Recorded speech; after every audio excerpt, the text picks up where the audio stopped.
toutes et à tous et bienvenue dans l'émission On est bien chez toi, il est bon ton café by FCE Cannes Côte d'Azur, présenté par moi-même Emmanuel Rochard. Et aujourd'hui, c'est Adeline Debroy qui nous reçoit. Bonjour Adeline. Bonjour Emmanuel. Alors, je vous rappelle le concept très simple. Adeline est chef d'entreprise, elle fait partie des FCE et j'ai quelques petites questions à lui poser entre filles pour apprendre un petit peu mieux à la connaître dans sa vie privée et professionnelle. N'hésitez pas à commenter, que ce soit sur YouTube, LinkedIn, Instagram ou Facebook. Et puis, on va commencer. C'est parti. Allez, jingle.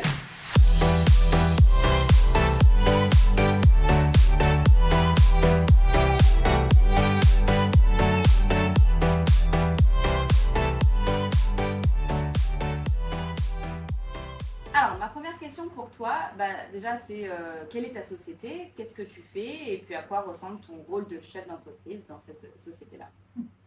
Alors, moi j'ai un concept store éthique et éco-responsable à Montsartou qui s'appelle Oma 2. J'ai ouvert ce concept store il y a 2 ans, ça fait 2 ans au mois d'avril. Donc pour expliquer un petit peu, concept store, c'est-à-dire que ça comprend plusieurs choses. Je vends des cosmétiques naturels, des bijoux de créatrices locales. Je travaille uniquement, j'essaye de travailler avec des créatrices locales, Cannes, Grasse, Montsartou, Le Canet. La plus loin est à Nice, donc c'est quand même, ça reste local. C'est maritime. Voilà. Des bougies parfumées, des accessoires bien-être, méditation, yoga, des parfums d'ambiance, enfin plein des boissons aussi pour le bien-être. Donc, tu es située à Montsartou, dans le Montsartou. centre de Montsartou. Oui, sur l'avenue principale, en face de la place de la mairie. Et je fais un angle sur 2 rues, donc on ne peut pas me louper. Ok, ça marche. À quoi ressemble ta journée type en tant que chef d'entreprise du coup, dans ta boutique? Alors, dans ma boutique, mais en fait, donc à 10h, j'ouvre la boutique, mais il n'y a pas forcément tout le temps du passage. Et c'est là que parfois on me dit, mais qu'est-ce que tu fais quand il n'y a personne? Je fais mes commandes, ma compta. En fait, il y a toujours quelque chose à faire. Ouais, même si je suis toute seule, je suis la seule. Moi à la boutique, du coup, il y a toujours quelque chose à faire. Comment tu as créé Homed et qu'est-ce qui t'a donné envie de créer ta boutique? Comment tout a commencé? Comment tu es devenue chef d'entreprise? Alors totalement par hasard. J'ai quitté mon ancien travail. J'étais à Toulouse. Okay. J'ai quitté mon ancien travail. Je suis arrivée ici pour mon conjoint. Je me suis pris quelques mois un petit peu pour découvrir d'abord la région. Et le temps de savoir ce que je voulais faire. Et voilà, ça me trottait dans la tête. Lui était entrepreneur aussi, mon conjoint. Okay. Donc c'est vrai que, et mon frère aussi l'est, mon petit frère. Donc en fait, je baignais déjà un petit peu dans ce côté entrepreneuriat qui m'attirait beaucoup, qui ne m'avait jamais attiré auparavant. Mais là, je me suis dit, bon, ça y est, j'ai quitté ce que je voulais faire, ce que je faisais, ce que je faisais avant. Maintenant, j'ai envie d'autre chose et j'ai envie de goûter à l'entrepreneuriat. Donc j'ai fait l'étude de marché, financement, etc. Et en fait, c'est arrivé totalement par hasard, c'est-à-dire que je suis rentrée dans cette boutique où je travaille, je suis actuellement, totalement par hasard pour un produit que je voulais acheter. Et en discutant avec la gérante, parce que moi j'aime beaucoup discuter, elle me dit qu'elle va vendre. Que c'est pas encore officiel, mais qu'elle va vendre. Et en fait, déjà tout de suite, quand je suis rentrée dans le magasin, je me suis dit, waouh, en fait, c'est une boutique comme ça que je veux en fait.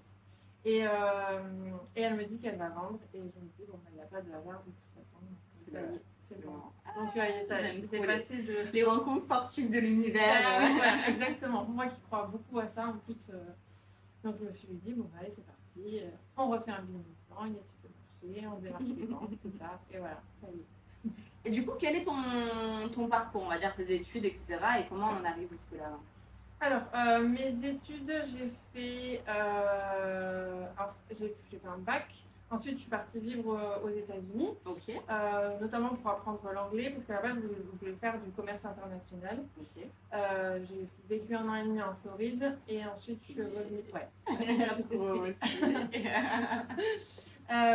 Et ensuite, je suis montée à Paris pour reprendre un BTS d'assistant manager, c'est assistant de direction trilingue. Et là, j'ai passé mon BTS. J'ai travaillé pendant 7 ans dans une fondation pour un hôpital, qui récoltait des fonds pour un hôpital. au bout de 7 ans, j'en ai eu marre de la vie parisienne. Je suis descendue à Toulouse, Ok. où j'étais consultante en audit et conseil dans les établissements de soins.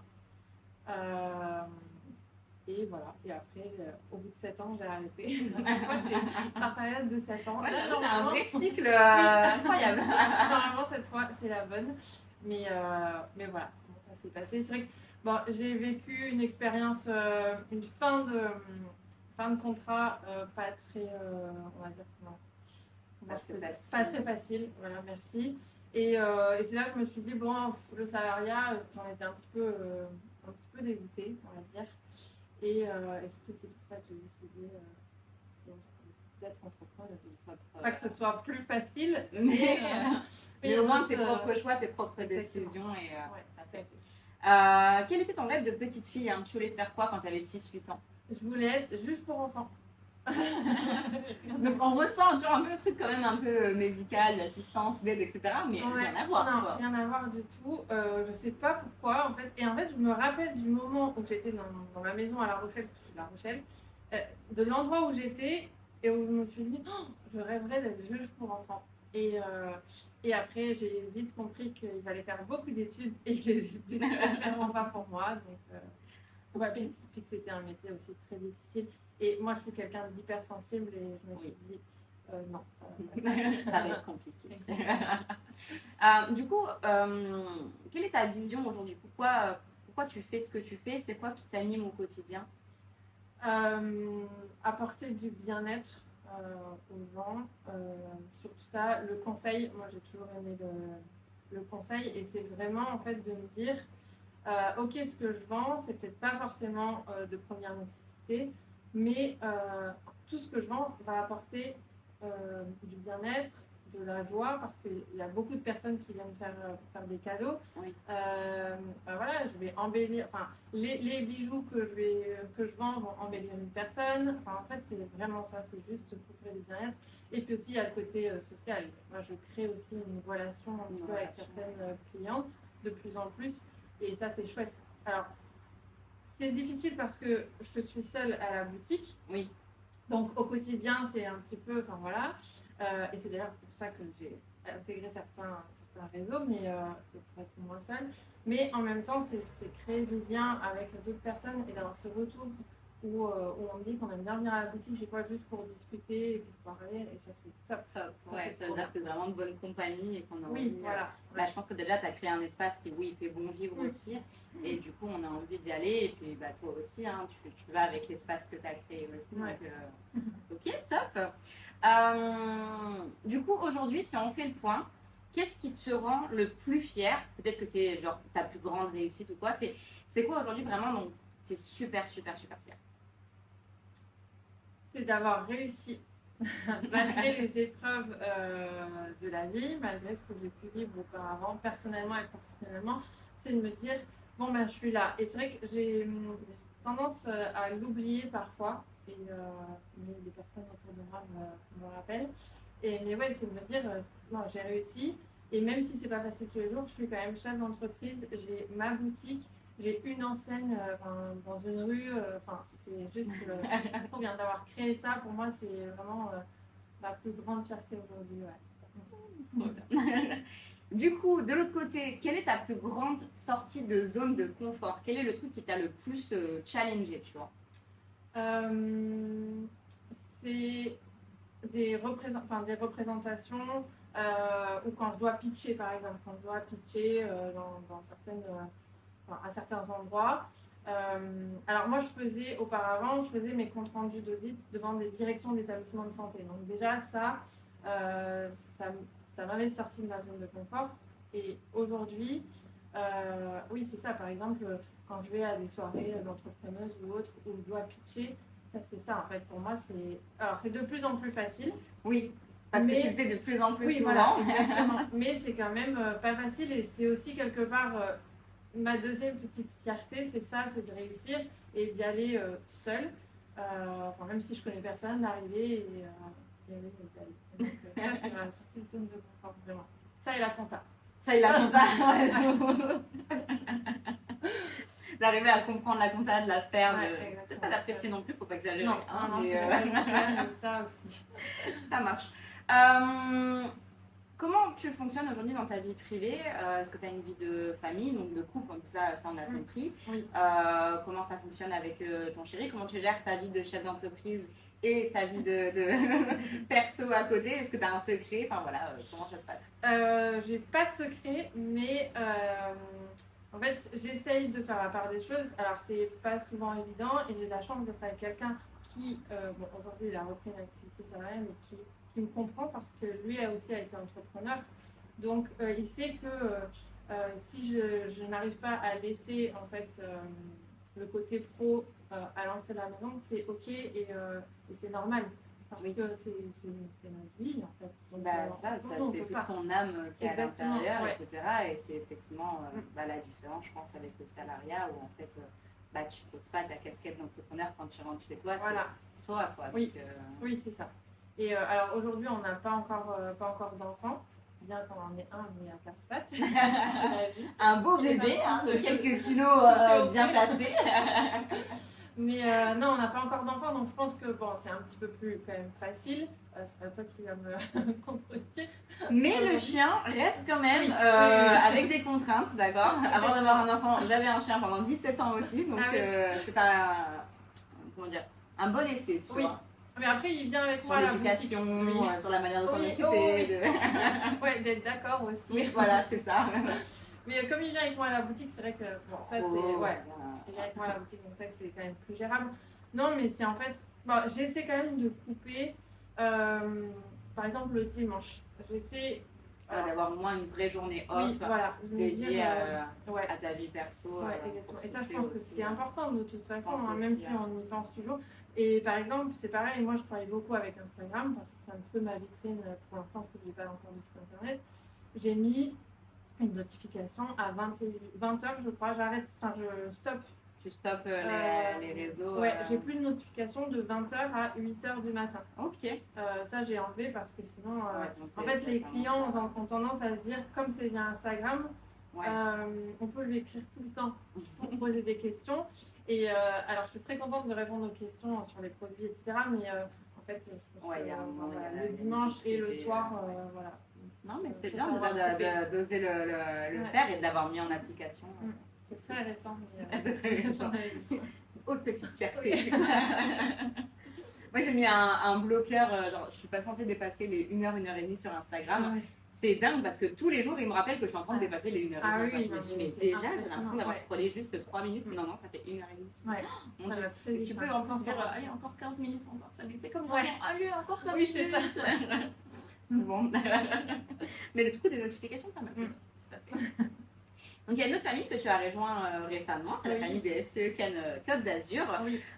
Depuis combien de temps tu nous as rejoints et pourquoi tu nous as rejoints? Alors, je vous ai rejoint l'année dernière, donc en 2024, en février ou mars 2024.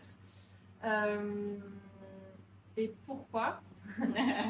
En fait, c'est moi j'ai été accompagnée par le réseau Initiative de Grasse. Oui, et c'est Initiative Terre d'Azur. Oui, voilà, exactement. Et c'est Juliette, donc, qui accompagne le projet, qui m'en a parlé plusieurs fois.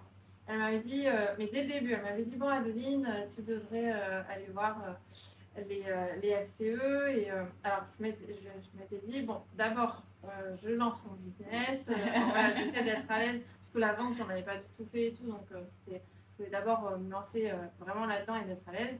Et après, oui, je les contacterai. Et un jour, j'ai appelé et c'est Julie que j'ai eu au téléphone. Je crois que c'était la fin, donc Julie qui est la présidente, je crois que c'était la fin où elle était sur l'accueil secrétariat. Enfin, oui, parce qu'elle était en train. Oui, c'est ça, ça va faire. C'était janvier. Ouais. Oui. C'était le début de sa prise de mandat et en tant que présidente, et effectivement, elle passait le recrutement à d'autres. Tout à fait. Donc, c'est Julie que j'ai eu au téléphone qui m'a posé pas mal de questions, qui m'a dit de venir. Et en fait, elle m'a rappelé tout de suite parce que vous réunissiez la semaine d'après, donc elle m'a dit de pas attendre un mois. C'est sûr. Et je suis arrivée et tout de suite, alors avec une petite appréhension quand même parce qu'on arrive, vous êtes toutes là, vous connaissez toutes plus ou moins, donc c'est pas facile. Mais tout de suite, en fait, des personnes sont venues vers moi. Et d'ailleurs, c'est toi la première. C'est vrai. C'est toi la première que j'ai vue, puisque je suis montée direct à la salle et que je me dis non, d'abord, il y a le petit verre d'accueil. Peut-être, c'est aussi. Je m'en souviens. Du coup, moi, ça m'a marqué parce que c'était ma première fois. Non, mais c'est tout de suite, en fait, on est venu, on m'a parlé et j'ai ressenti vraiment. Alors, parce que comme c'est un réseau, enfin, c'est une délégation féminine, parfois, on peut se dire il va y avoir un petit peu De compétition. ouais, voilà, de compétition ou de concurrence et pas du tout. C'était juste de la bienveillance, de la curiosité de savoir ce que je faisais là, qui j'étais. Et, en fait, je suis rentrée à la maison et j'ai dit à Jason, mon chéri, je lui ai dit, mais en fait, c'est trop bien. C'est trop bien parce que je sens que bah, je peux être moins seule. Je peux avoir moins la solitude de la chef d'entreprise. Oui, il y a ça aussi. Bah, en fait, c'était le truc premier aussi quand ça a été créé. Hein. C'était de se dire, bah, déjà, on n'est pas beaucoup à être femme chef d'entreprise. Dieu merci de plus en plus, j'ai envie de dire. Mais il y a toujours cette solitude de l'entrepreneur et du chef d'entreprise. En fait. Donc, et là, de se dire, on a les mêmes problématiques, on est ensemble, peu importe le secteur, etc. On est vraiment là pour s'entraider et pas au contraire rouler des mécaniques, etc. Donc, ouais, ça c'est top. Tellement contente que tu nous aies rejoints. Quel est le combat qui te tient le plus à cœur? Je réfléchis parce qu'il y en a. Enfin, en fait, je ne sais pas si c'est un combat, mais c'est vraiment de conserver les valeurs que je véhicule au sein de mon concept store. Parce que c'est vrai qu'il y a des fois où, bon, un concept store, pour être tout à fait honnête, moi je vends des petits prix, enfin des petits prix. Je vends pas je vends des cosmétiques, etc. Donc il y a pas, c'est pas des prix où je me fais des grosses marges. Oui. Et bah, c'est vrai qu'il y a des fois où il y a des périodes un petit peu plus creuses où je cherche qu'est-ce que je pourrais vendre ou enfin voilà pour augmenter un peu les marges, le chiffre d'affaires.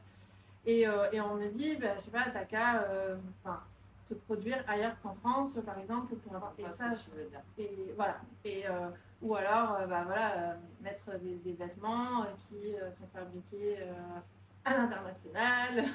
Et non, en fait. Enfin, tu veux vraiment travailler avec les producteurs locaux, les artisans locaux, etc. Ouais, et des marques françaises. Alors, toutes les marques ne viennent pas des Alpes-Maritimes. Je travaille avec des grosses marques qui sont un peu partout en France. Mais pour moi, ouais, en fait, je veux conserver les valeurs et j'espère que je vais pouvoir continuer à le faire. Et si à un moment donné, je ne sais pas, j'y arrive plus, je trouverai d'autres solutions. Mais en tout cas, ouais, c'est de conserver ce que je fais. C'est sûr que c'est un vrai combat parce que quand on est dans un concept store comme ça, où on vend vraiment de l'artisanat, des choses qui sont qualitatives, etc., face à des grosses enseignes de e-commerce, etc., bah, du coup, on n'attire pas les mêmes personnes aussi, en fait. Donc, soit on a envie de qu'on appelle la fast fashion, ou soit au contraire, on se dit, bah, je veux plutôt quelque chose d'assez unique, qui va faire travailler des locaux, des gens comme toi et moi, etc. Tu vois, donc, non, je comprends, c'est un choix qui est honorable, mais pas facile. Ouais. Tout à fait. Quelle est la personne qui t'inspire le plus? Vivante, morte, réelle, imaginaire, que tu connais pas, qu'importe. Alors, il n'y a pas une personne en particulier, mais c'est beaucoup de personnes autour de moi que je côtoie. Bon, c'est toutes des chefs d'entreprise et notamment chez les FCE où je me dis, mais en fait, c'est ce que je veux être aussi. C'est de pouvoir, bah voilà, en tant que femme, moi aussi avoir ma place dans l'entrepreneuriat et j'admire, je vous admire toutes, toi en plus c'est une multicasquette à chaque fois, je ne sais pas, qui est sur tous les fronts. En fait c'est vous toutes en fait qui m'inspirez.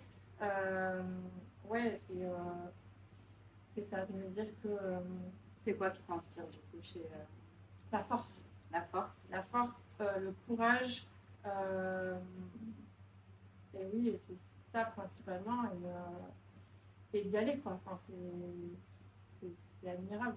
Surtout aujourd'hui, je pense qu'une femme avec. Enfin, voilà, un homme aussi, mais c'est complètement différent. avec tout à gérer, le quotidien, enfin, c'est pas facile.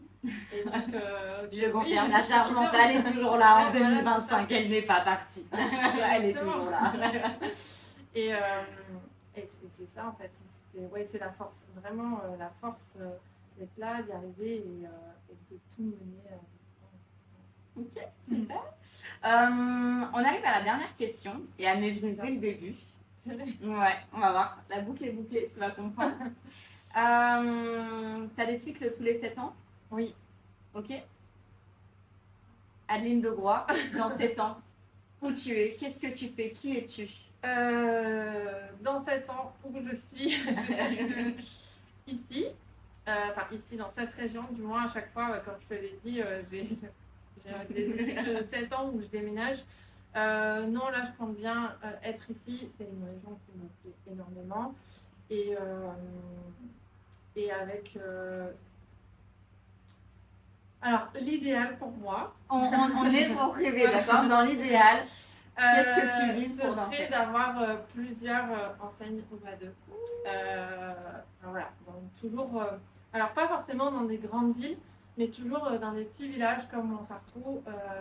Enfin, ça, au moins une deuxième, j'aimerais bien. Vivre aussi, vivre pleinement de mon activité. D'avoir une deuxième enseigne, ça c'est vraiment quelque chose. L'endroit idéal que tu visualiserais pour cette deuxième enseigne? Valbonne. Ah ouais? Ouais, je pense que. Ça peut correspondre. Ouais, je pense que ça peut correspondre. Je pense qu'il y aurait. Enfin, je réfléchis aussi par rapport à la clientèle qu'il y a à Montsartou. Je pense que Valbonne, à la limite, même Mougins, dans certains endroits de Mougins. Ouais, dans le vieux Mais Mougins. oui, aussi, voilà, ouais, c'est ça. Ouais, c'est vraiment. Donc, ouais, moi je vois aussi, tu vois, genre Gourdon, Saint-Paul-de-Vence. Oui, vraiment des petits villages comme ça. Ouais, qui travaillent aussi beaucoup sur l'artisanat et où il y a beaucoup de passages parce que ces gens-là cherchent aussi ce type de boutique. Okay. Voilà. On espère fortement que pendant 7 ans, quand tu auras accompli cette vision-là, tu reverras la vidéo et tu diras, punaise, je l'avais visualisée et ça y est, on y est et tout. Et c'est tout ce qu'on te souhaite, Adeline, pour ça. J'ai fini de te poser toutes mes questions et je crois que c'est toi qui as maintenant une petite question pour moi.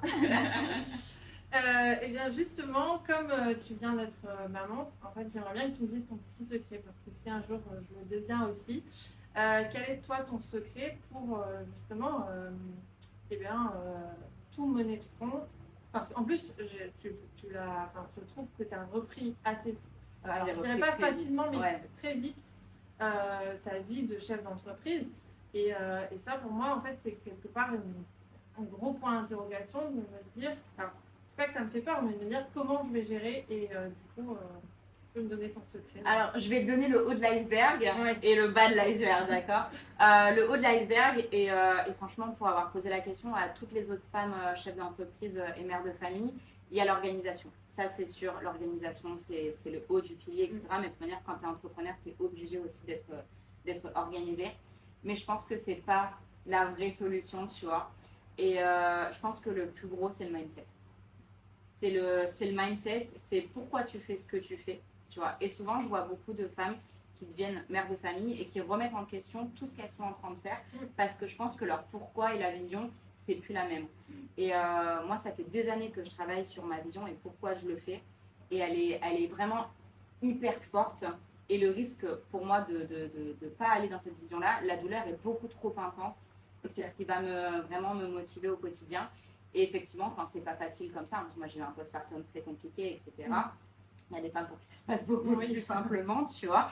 C'est vraiment d'avoir ce mental-là, de se dire, ok, qu'est-ce que je veux, pourquoi je le fais, et de se faire violence. Tu vois, tout à l'heure, tu disais ce qui t'inspirait chez les femmes chefs d'entreprise, c'est la force, etc. Et je pense qu'il y a la détermination qui va avec, la résilience, la persévérance, qui fait que, ok, pourquoi je le fais, qui va donner à avoir envie de te faire violence pour l'organisation, justement, pour que tout soit cadré, de croire que la situation actuelle qui est compliquée, bah, elle est que passagère, parce que tu vois plus loin, tu vois, donc elle te motive aussi à sortir de ça, et puis bah, je pense que quand tu as un enfant, le pourquoi devient aussi plus fort, ça te permet de transmettre quelque chose aussi, tu vois. Donc je pense vraiment le mindset et le pourquoi qui va derrière. Ok, donc je note. Je pense que, parce que Adeline ne vous a pas tout dit, mais pour connaître un petit peu son parcours plus dans l'intimité, tu as vécu des choses qui ne sont pas évidentes, personnellement et professionnellement. Et je pense que ce truc de résilience, tu l'as déjà, donc je ne me fais aucun souci pour toi, pour la suite des choses. Donc l'émission touche à sa fin, ça y est. Déjà. Bah ouais, déjà, tu vois, c'est passé super vite. Merci beaucoup de nous avoir reçus chez toi dans ton intimité. Nous, on se retrouve sur les réseaux. La vidéo sera postée sur YouTube, sur notre chaîne. N'hésitez pas à nous suivre, à nous liker, à nous donner de la force. Et puis, on se retrouve à très bientôt pour un nouvel épisode. Au revoir.